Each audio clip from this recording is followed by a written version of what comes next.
Assalamualaikum warahmatullahi wabarakatuh. Perkenalkan, nama saya Jilan Zawat Rasulullah. Di sini saya akan membahas tentang mengintegrasikan kearifan lokal yang ada di Indonesia ke dalam pembelajaran biologi. Nah, sebelum memasuki ke pembahasan, di sini saya akan membahas tentang apa itu kearifan lokal. Jadi, kearifan lokal merupakan ciri khas etika dan nilai budaya dalam suatu masyarakat lokal atau dalam suatu masyarakat sebuah daerah yang diturunkan dari generasi ke generasi. Nah, di sini saya mengambil satu kearifan lokal yang berada di Pulau Sulawesi. Nah, di Sulawesi itu ada satu komunitas yang bernama Komunitas Adat Karampuang. Nah, masyarakat adat Karampuang ini menggantungkan hidupnya kepada hutan karena hutan merupakan tempat mereka memperoleh makanan. Nah, dalam mengelola dan memanfaatkan hutan, masyarakat adat Karampuang ini menggunakan satu kearifan lokal yang bernama Paseng Riade, yang dimana Paseng Riade ini merupakan sebuah pesan yang berisi ajakan, larangan, dan juga sanksi. Nah, untuk menjaga keseimbangan ekosistem hutan tersebut, masyarakat adat Karampuang ini membuat aturan-aturan yang harus dipatuhi oleh semua masyarakat adat Karampuang. Nah, aturan-aturan tersebut nantinya akan dibacakan di hadapan para dewan dan seluruh masyarakat adat Karampuang oleh seorang pelaksana harian pemerintah adat tradisional sebagai bentuk peraturan bersama.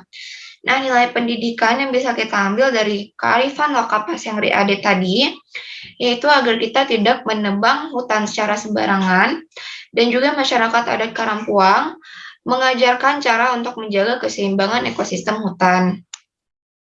Nah, selanjutnya yaitu kompetensi dasar mata pelajaran biologi yang sesuai untuk diintegrasikan dengan kearifan lokal Paseng Riade tadi. Di sini ada 4 kompetensi dasar. Yang pertama yaitu menjelaskan pengertian dari ekosistem hutan. Yang kedua yaitu menganalisis komponen-komponen dari ekosistem hutan. Yang ketiga yaitu menjelaskan faktor-faktor yang mempengaruhi keseimbangan ekosistem. Dan yang terakhir yaitu menyebutkan cara untuk menjaga keseimbangan ekosistem hutan. Adapun karakteristik dari KD tadi, yang pertama yaitu peserta didik mampu menjelaskan pengertian dari ekosistem hutan. Yang kedua, peserta didik mampu menganalisis komponen-komponen dari ekosistem hutan. Yang ketiga, peserta didik mampu menjelaskan faktor-faktor yang mempengaruhi keseimbangan ekosistem. Dan yang terakhir yaitu peserta didik mampu menyebutkan cara untuk menjaga keseimbangan ekosistem hutan. Materi pokok dari keempat kompetensi dasar tadi yaitu ekosistem. Nah, jadi ekosistem hutan merupakan hubungan antara kumpulan beberapa populasi, baik itu populasi binatang maupun populasi tumbuh-tumbuhan yang hidup di permukaan tanah dan berada di dalam suatu kawasan hutan. Ekosistem hutan ini membentuk suatu kesatuan ekosistem yang berada dalam keseimbangan yang bersifat dinamis dan mengadakan interaksi, baik itu interaksi langsung maupun interaksi yang tidak langsung dengan lingkungannya antara satu sama yang lain dan tidak dapat dipisahkan. Karena ekosistem merupakan interaksi antara makhluk hidup dengan lingkungannya, maka setiap ekosistem itu mempunyai komponennya masing-masing. Nah, pada ekosistem hutan ini itu terdapat 4 komponen, yaitu komponen biotik, komponen abiotik, komponen autotrof, dan komponen heterotrof.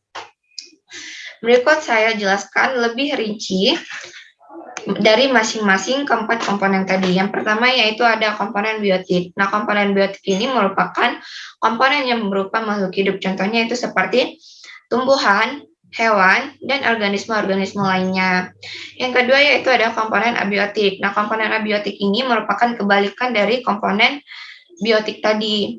Yang berarti komponen abiotik merupakan komponen yang berupa makhluk tak hidup. Contohnya itu seperti suhu, cahaya matahari, air, iklim, tanah, angin, batu, dan lain sebagainya. Yang ketiga yaitu komponen autotrof.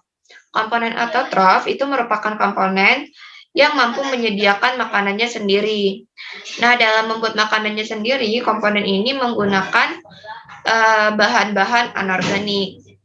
Kemudian, dengan bantuan dari klorofil dan juga energi dari sinar matahari, bahan-bahan anorganik tadi akan diubah menjadi bahan-bahan makanan yang organik. Dengan demikian, organisme yang termasuk ke dalam golongan autotrof ini merupakan mereka yang memiliki zat hijau daun atau biasa disebut dengan klorofil. Contoh dari komponen autotrof ini yaitu pohon dan rumput-rumputan.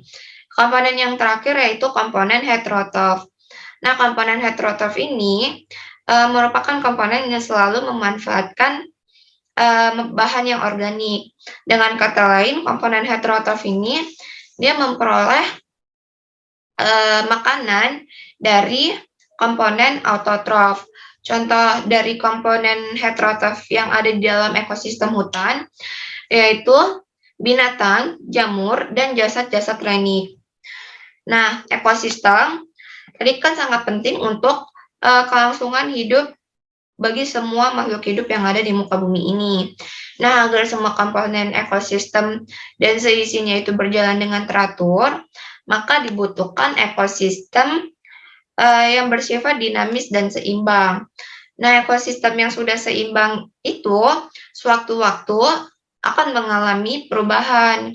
Nah, adanya perubahan tersebut itu dipengaruhi oleh dua faktor penting, yaitu faktor dari alam dan faktor dari kegiatan manusia. Faktor dari alam ini